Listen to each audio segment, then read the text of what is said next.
Wir haben vorhin den Wirtschaftsminister Habeck gehört, dass die Grünen sich freuen, dass Volker Wissing im Amt bleibt. Aber das könnte ja eine ziemlich kurze Freude werden. Katja, ich will das einfach mal direkt weitergeben an Anton Hofreiter, natürlich auch von den Grünen, und fragen, ob er das ähnlich sieht. Freuen Sie sich denn auch, dass Volker Wissing der FDP und Christian Lindner den Rücken zuwendet und in der Ampelkoalition bleiben will, oder sehen Sie das kritisch? Das ist einfach die Entscheidung von Volker Wissing. Es ist schon etwas verblüffend, aber ich glaube, man hat es ja bereits gesehen, dass Volker Wissing hat in der FAZ einen Gastbeitrag veröffentlicht, dass die Koalition unbedingt bestehen bleiben sollte. Am gleichen Tag, wo das 18-Punkte-Papier von Lindner veröffentlicht worden ist oder von wem auch immer veröffentlicht worden ist, da haben wir bereits gesehen, dass da einen ganz, ganz tiefen strategischen Dissens zwischen Wissing und Lindner gibt. Nicht überraschend also diese Entscheidung von Wissing. Was ich persönlich aber durchaus etwas überraschend fand, war, dass der Bundeskanzler, der bisher eigentlich eher die Bremse bei der Ukraine-Unterstützung gewesen ist, diese Ukraine-Unterstützung jetzt als Hauptargument nimmt, warum es Geld braucht und warum dieses Geld nicht kommen kann mit der FDP und dann Ampelbruch. Können Sie das nachvollziehen? Also ich fand es schon auch interessant, dass der Kanzler, dem ich ja auch persönlich immer mal wieder vorgeworfen habe, zu zögerlich zu sein, dass man schneller handeln muss, jetzt mit der Ukraine-Unterstützung das begründet. Aber auf der anderen Seite muss man sagen, die Lage ist halt noch mal dramatischer geworden durch die Wahl von Trump, durch die schwierige Lage für die Sicherheit der Ukraine und damit am Ende auch für die Sicherheit von uns allen. Und deshalb könnte man auch sagen, lieber spät als nie.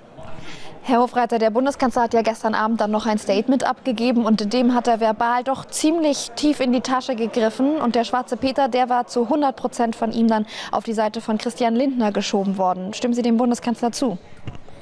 Ich glaube, dass Herr Scholz emotional deutlich angefasster war, als er das gerne darstellen möchte. Und ich glaube, dass wenn man sich insgesamt diese Regierungskoalition anschaut, dass alle sich eingestehen müssen, dass sie Fehler gemacht haben. Aber auf der anderen Seite muss man halt sagen, es ist jetzt zum 3. Mal, dass Christian Lindner aus der Verantwortung flieht. Zuerst als Generalsekretär, dann 2017 aus den Jamaika-Verhandlungen und jetzt in dieser schwierigen Lage aus der Bundesregierung. Deshalb, ich hätte nicht diese Worte gewählt und ich glaube, man sollte da auch souveräner und entspannter auftreten. Aber in der Situation, sich so stur zu zeigen, ist halt schon auch eine Herausforderung. Der Bundeskanzler ist nicht nur emotional gewesen, sondern er hat auch einige klare Ansagen gemacht, unter anderem, wann die Vertrauensfrage gestellt werden soll. Im Januar, Neuwahlen wären dann März. Wir befinden uns mitten in einer Wirtschaftskrise. Donald Trump ist gerade Präsident in Amerika geworden, also da eine neue Lage. Es ist Krieg in Europa. Ist das jetzt der richtige Zeitpunkt, um noch parteiintern zu taktieren? Sollte man nicht die Vertrauensfrage jetzt stellen? Parteiintern sollte man auf gar keinen Fall taktieren.